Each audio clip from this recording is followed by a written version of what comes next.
You're listening to RTLSA. Thursday means it's Arsenal Thursday, and you get to ask me any question you want. And I've got a couple of questions in today.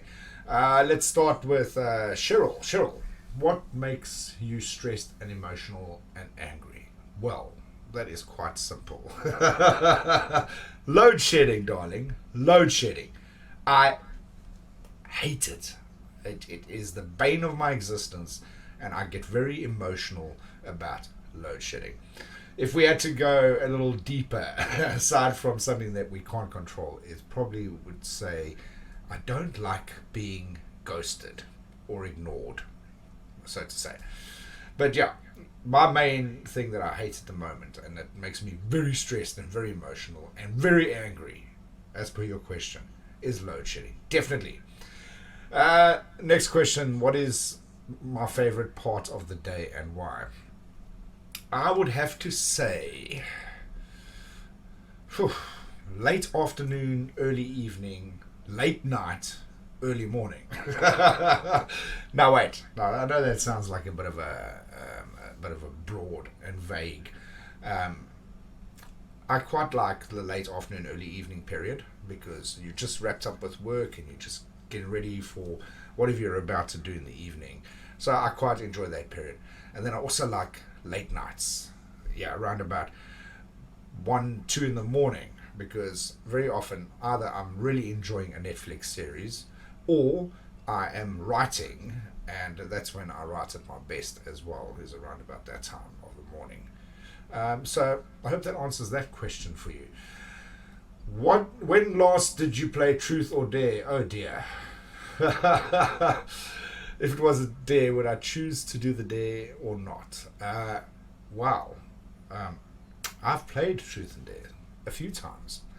And I think when I was younger, I was a little more reserved. So I went more truth than dare because I really believe in a policy of honesty.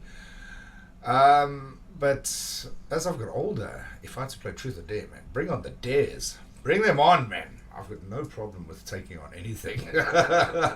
Not scared, not scared. Obviously, within the parameters of safety and not hurting others, I would definitely go with the dare, I think.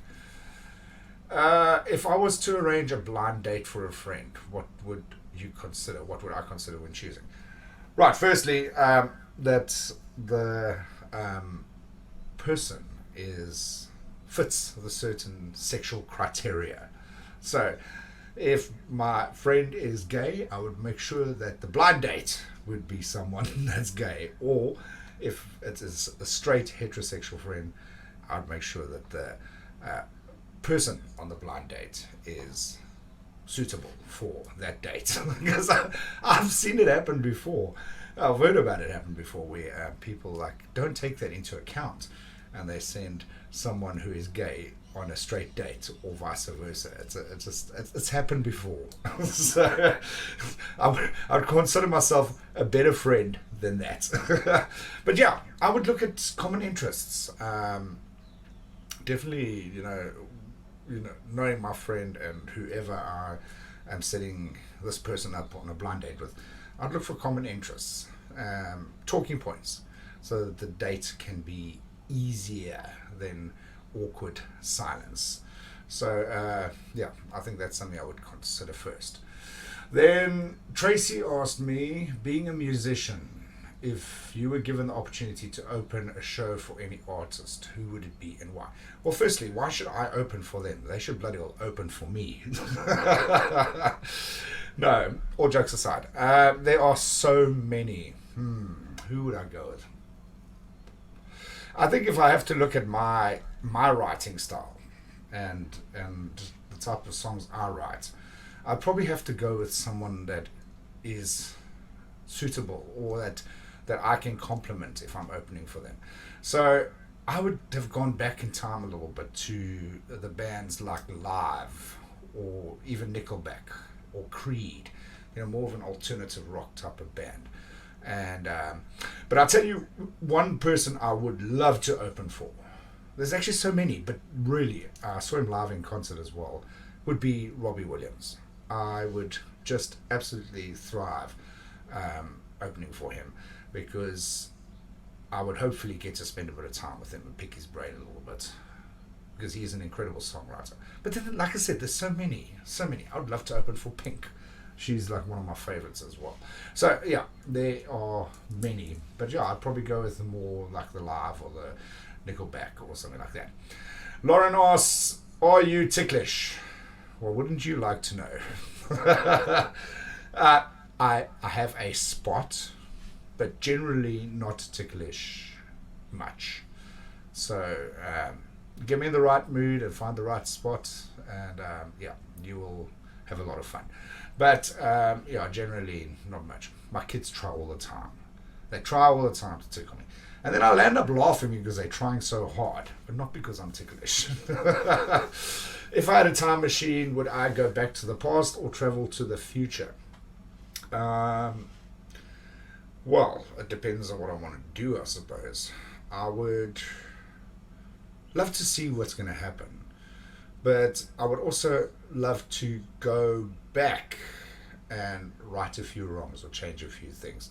But then again, going back is a dangerous thing as well, because you change one thing and it creates a cascading effect in the rest of your life.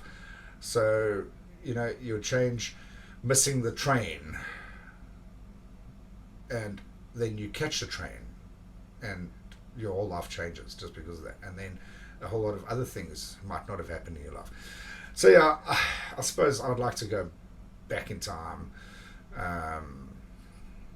But going forward in time would also be cool, provided that I could come back with what I know. That would also be cool. That's a tricky question. I don't know. Next question. What simple change could you make in your life that would have the biggest positive impact? Simple. Discipline. Discipline. I have a tendency to not be as disciplined. For example, I'll give you an example. I need to write, but I would rather watch Netflix.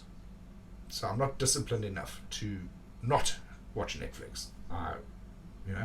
So yeah, I would say that is probably one of my biggest problems that I have to deal with, is discipline and procrastination. I'm not as bad as what I used to be with procrastination, but I kind of have a habit of procrastinating as well.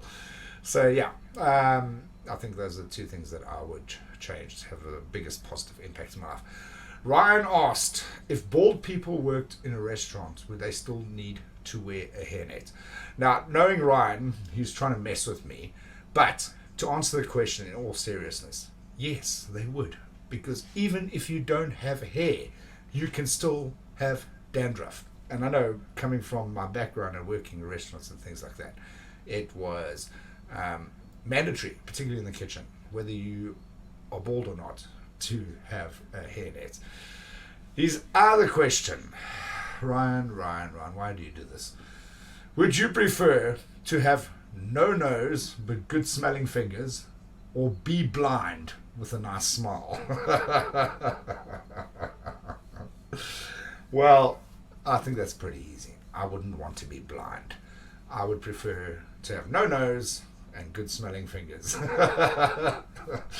What a silly question that is indeed.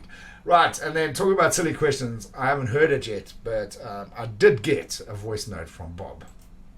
Good morning, RTLSA listeners, viewers, and due to the fact that my boyish looks keep improving with age, the still increasing number of Bob the Legend fan club members. Clean your mirror, son. So today is Ask Noel Thursday.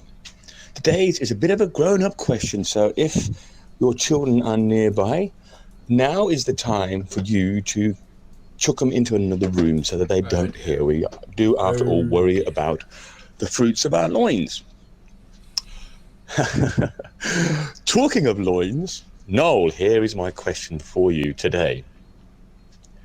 Is there any sexual act that you won't do? Where do you draw the line? Bob the Legend out. No. That's my answer. No. No, I definitely am not opposed to trying anything. and having fun trying it. But I will draw the line, I think, when it endangers someone's health, mine or theirs. So I think that's where I'll draw the line. But other than that, no, everything's good to go. No problem with it whatsoever. Ah, bobbles, bobbles, bobbles. What am I going to do with you? You're listening to RTLSA.